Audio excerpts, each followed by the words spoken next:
continuing my survey of the various filters available in Director 11 to add to vector images, bitmap images, or text. We come to the gradient glow filter in the middle of my list.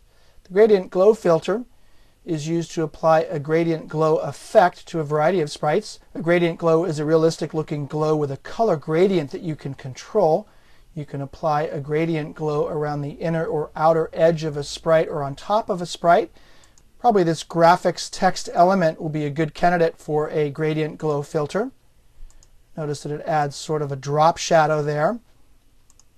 Based on this gradient, I can also change the color of the gradient from red to black. I can also add additional gradient points here, or color gradient points, and then change the color to get kind of a compound gradient effect going.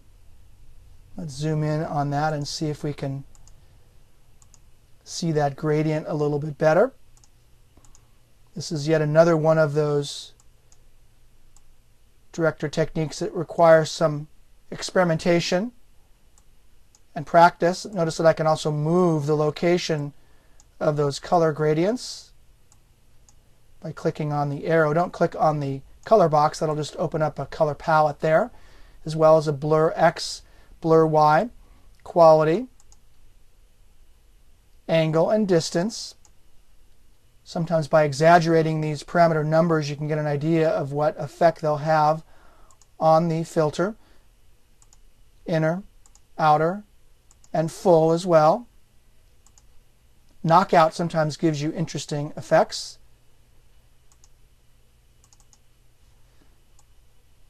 Let's now move on to the bevel filter. Use the bevel filter to add a bevel effect to a variety of sprites. A bevel effect gives sprites a three-dimensional look. This is probably one of the more common filters used in many graphics programs. And it's done to add kind of a three-dimensional look to a flat object. Let's bring this back to 100% so you can see that on the stage. But there's a classic bevel. The placement of the bevel can be changed, inner, outer, or full, as well as, again, the knockout option. Kind of an interesting effect there. Let's go ahead and remove this filter and now move on to the glow filter. The glow filter lets you apply a color all around the edges of a sprite. And to add a glow effect to various sprites, you can set the style of the glow in several ways, again including inner, outer, and knockout mode. Let's go ahead and apply a glow filter. Glow filters are oftentimes used in button rollovers to give a glow effect when you roll over the button sprite. There's an inner glow and knockout option, as well as the color. Colored by default is red, but doesn't have to be, as well as a blur X and blur Y settings. And again, by exaggerating those numbers, sometimes you can get a better idea of what that parameter will be doing to change the filter. Let's temporarily disable the glow filter. Now move on to the drop shadow filter. Use the drop shadow filter to add a drop shadow to a variety of sprites. This is, again, a very common filter found in many graphics programs.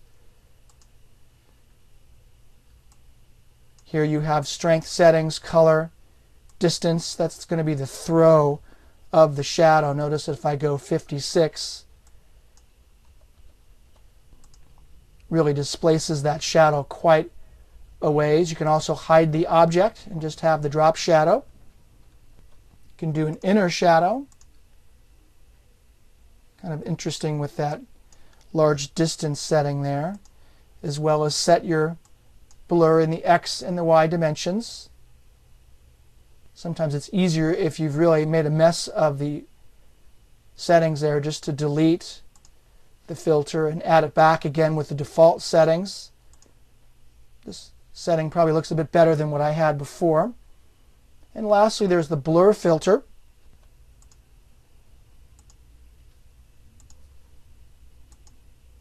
The blur filter softens the edges and details of sprites. Applying a blur to a sprite can make it appear as if it's behind other sprites. Notice that this one here looks kind of blurry, as if the camera lens is out of focus. Also, it can make the sprite appear to be in motion. So there you have a review of the various filters that are available with Director 11. Now, bitmaps are only one of two main types of graphics used with Adobe Director. The other one is vector shapes. So let me now move on to the next movie and introduce you to creating vector shapes in Director 11 using the Director Vector Shape window.